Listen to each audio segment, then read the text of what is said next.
하나님의 말씀 창세기 14장 12절 소돔에 거하는 아브라함의 조카 롯도 사로잡고 그 재물까지 노력하여 갔더라. 오늘의 말씀은 소유격 의의 파워라는 제목으로 말씀드리겠습니다. 다니엘 2장을 보면요, 세계 역사의 중심이 겉으로 보기에는 거대 제국에 의해 꾸려져 나가는 것처럼 보입니다. 각 거대 제국마다 영웅들이 나타나 온 인류의 시선을 끌고 있습니다. 예를 든다면 바벨론의 느부갓네살 왕, 메데파샤의 고레스 왕, 그리스의 알렉산더 대왕, 로마의 시저 등입니다. 그런데 다니엘서 7장을 보면요, 인간적인 세계 대제국들 내면엔 영적 싸움이 그 근본 원인임을 잘 나타내 보여주고 있습니다. 하나님을 모르는 사람들의 눈에는 그저 인간적 영웅만 보이지만, 그러나 하나님의 백성들의 눈에는 그 내면의 하나님을 대항하는 사단이 인간적 영웅의 탈을 쓰고 하나님을 대항하는 역사의 모습을 보여주고 있는 것을 깨닫게 됩니다. 그 대표적인 것이 다니엘서 7장 21절 내가 본즉 이 뿔이 성도들로 더불어 싸워 이겼더니 이다입니다. 다니엘서 8장에서는 이 영적 싸움이 세상에 실체로 드러나 함부로 하나님과 그의 백성을 못살게 구는 작은 뿔, 즉 로마 교황의 정확한 정체로 나타내 보여주고 또 그들의 못된 짓하는 것이 한계가 있음을 보여주고 있습니다. 그 대표적인 표현이 바로 다니엘서 8장 14절인데요. 그가 내게 이르되 2300주야까지니 그때 성소가 정결함을 입으리라 하였느니라 라는 표현인 것입니다. 그리고 다니엘서 9장에서는 계시록 12장 5절에 장차 철장으로 만국을 다스리는 남자의 탄생을 알리고 있습니다. 다니엘서 9장 24절에 영원한 의가 드러나며 이상과 예언이 응하며 또 지극히 거룩한 자가 기름 부음을 받으리라고 표현하고 있습니다. 메시아란 의미는요, 기름 부음을 받은 자란 뜻입니다. 이것을 헬라어로 번역을 하면 그리스도이고요. 또 이 그리스도처럼 똑같이 행동하는 사람을 가리켜 그리스도인이라고 명명하고 있습니다. 사도행전 11장 26절 제자들이 안디옥에서 비로소 그리스도인이라 일컬음을 받게 되었더라. 이 세상 역사인 세계사는 인간의 영웅들을 주인공으로 여겨 이야기를 꾸려나가고 있습니다. 그러나 성경 역사는 겉으로 드러난 가짜 커플에 관심을 두지 않고 진정한 실체인 영적 싸움의 주인공이 누구인지 주인공의 모습을 보여주므로 인간 역사의 실제적 주인공이 누구인지를 명확하게 알리고 있습니다. 오늘의 말씀인 창세기 14장 1절에 창세기 14장의 말씀도 동일한 내용입니다. 겉으로 드러난 전쟁의 주인공들은 창세기 14장 1절 신할왕 아므라벨과 엘라살 왕 아리옥과 엘람왕 그돌라오멜과 고임왕 다달과 창세기 14장 2절에 소돔왕 베라와 고모라왕 비르사와 아드마 왕 시납과 스보임 왕 세메벨과 벨라 왕 소알 왕의 싸움인 것처럼 이렇게 드러나 보여 있지만,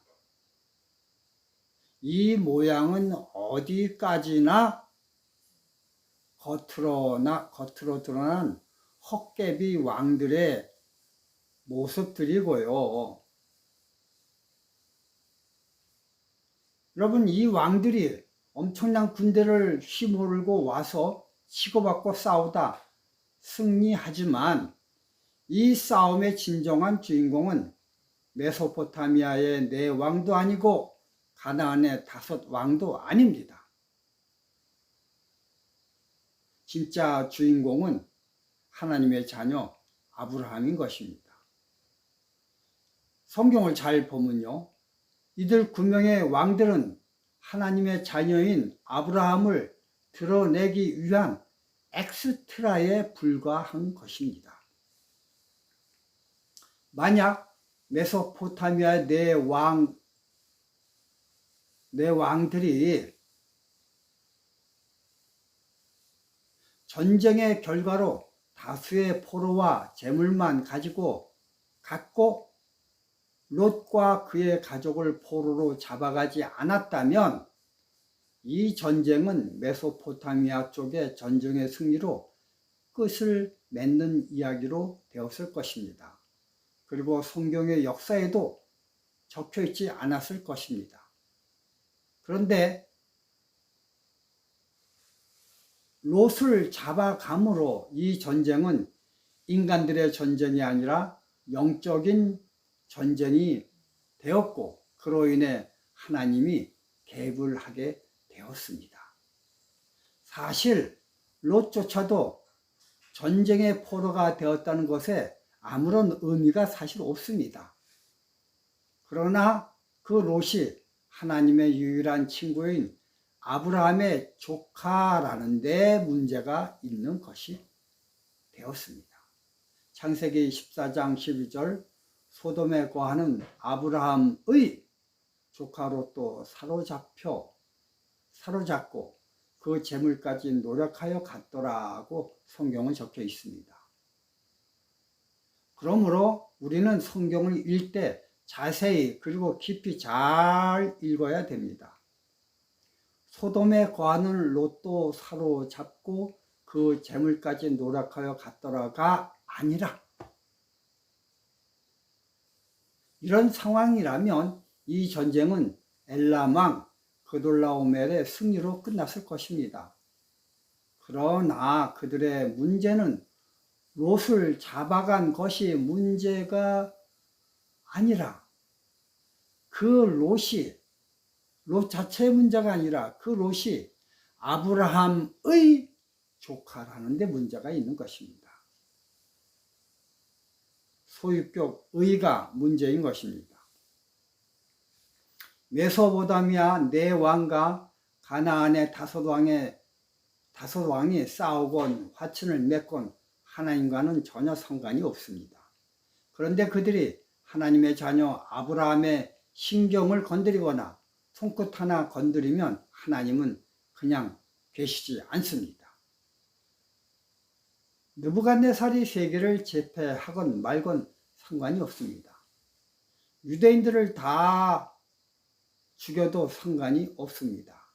그런데 그 왕이 다니엘서 1장 6절, 다니엘과 하나냐와 미사엘과 아사랴를 건드리면 이 싸움은 육적 싸움이 아니라 영적 싸움이 되는 것입니다.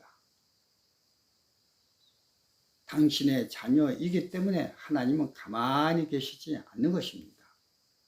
메데파샤도 마찬가지입니다.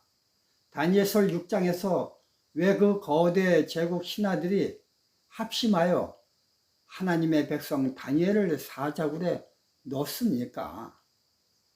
하나님의 백성을 건드림으로 그 흔한 육체적 궁중의 노론, 소론, 당파 싸움이 영적 싸움으로 번져 하나님이 간섭하게 되므로 그들은 물론 이거니와 삼족이 멸절하게 되는 사건으로 되는 것입니다. 이처럼 이 세상 육신들의 싸움은 흔하고 흔한 싸움들입니다. 얼마나 많은 싸움이 벌어지고 있습니까? 그러나 이런 싸움에 하나님은 눈 하나 깜짝하지 아니하시고 간섭하지 아니하십니다. 한 예로 세계사적으로 중국이 얼마나 거대하고 위대합니까? 영향을 많이 미쳤습니까? 그러나 그 싸움에는 하나님의 백성이 없으므로 성경엔 단 한자의 기록도 기록되어 있지 않습니다. 허나 만약 하나님의 백성이 그 세상 권세자나 제국들에 의해 조금이라도 흠집을 받는다면 하나님은 득달같이 간섭하고 계십니다. 계시록 13장 15, 17절을 봅시다. 저가 권세를 받아 그 짐승의 우상에게 생기를 주어 그 짐승의 우상으로 말하게 하고 또 짐승의 우상에게 경배하지 아니한 자는 뭐든지 다 죽이게 하더라. 저가 모든 자, 곧 작은 자나 큰 자나 부자나 빈궁한 자나 자유한 자나 종들로 그 오른손에나 이마에 표를 받게 하고 누구든지 그 표를 가진 자 외에는 매매를 못하게 하든 뭘 하든 하나님은 상관하지 아니하십니다. 그들이 죽을 쓰던 밥을 쓰던 아무 상관하지 않습니다. 왜냐하면 그것들의 행위들은 멸망당할 육체의 행위들이기 때문인 것입니다. 그런데 문제는 이들이 계시록 12장 17절에 하나님의 계명을 지키는 남은 무리들을 핍박하는 데 문제가 있는 것입니다. 그렇게 되므로 이 싸움은 육적 싸움이 아니라 영적 싸움으로 번지게 되었던 것입니다. 왜 가만히 있는 사자의 코털을 건드립니까? 그들이 하나님의 남은 무리를 건드림으로 그들은 불과 유황불로 멸망을 당하게 됩니다. 하나님은 당신의 자녀들을 보호하십니다. 끔찍하게 돌보고 계십니다. 만약 사단이 조금이라도 흠집을 내면 하나님은 대놓고 반격을 하십니다. 왜냐하면 이 세상 주인공은 겉으로 보기에는 꾀죄죄하게 보이고 약하게 보이지만 아브라함의 조카 롯이기 때문인 것처럼 하나님의 자녀이기 때문에 하나님의 웅장한 손이 간섭을 하고 계십니다. 당신은 하나님의 자녀이십니까? 하나님의 백성이십니까? 확실합니까? 그럼 이 세상의 풍파, 세파에 조금의 걱정도 하지 마시기 바랍니다. 그 누구도 당신을 건드리지 못하게 하나님이 돌보고 계시기 때문인 것입니다. 이게 바로 여호와는 나의 목자시니 내가 부족함이 없으리로다 라는 그 식구의 진정한 행복의 의미인 것입니다. 여러분들이 오늘 여호와는 나의 목자시라는 진정한 기쁨을 누리는 하루가 되시길 바라며 말씀을 마치겠습니다.